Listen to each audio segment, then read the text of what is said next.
रवि एक छोटे से गांव में रहता था, जहां उसका घर मिट्टी और ईंटों से बना था।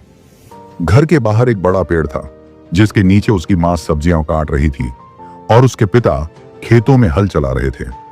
आसपास खेतों का विस्तार था, जिनमें हरी फसलें लहलहा रही थी। रवि अपने पुराने फटे हुए बैग के साथ स्कूल जाता था।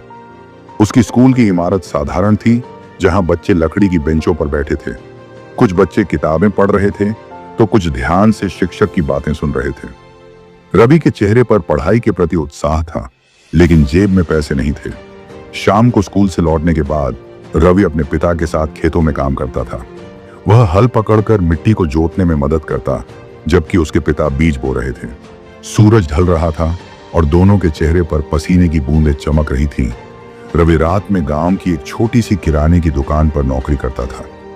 दुकान की हल्की रोशनी में वह सामान बेचता और फिर जब ग्राहक नहीं होते तो कोने में बैठकर किताब पढ़ता। अपने कमरे में एक पुरानी लकड़ी की मेज पर बैठकर रवि देर रात तक पढ़ाई करता था। मेज पर किताबों का ढेर था। उसकी आंखें थकी हुई थीं, लेकिन वह एकाग्रता से नोट्स लिख रहा था। जब परीक्षा का परिणाम आया तो रवि दूसरे स्थान पर था।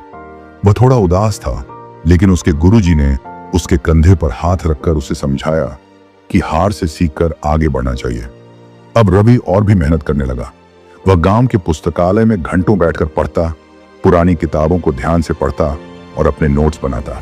रवि शहर चला गया और एक छोटे से कमरे में रहकर आईएएस परीक्षा की तैयारी करने लगा।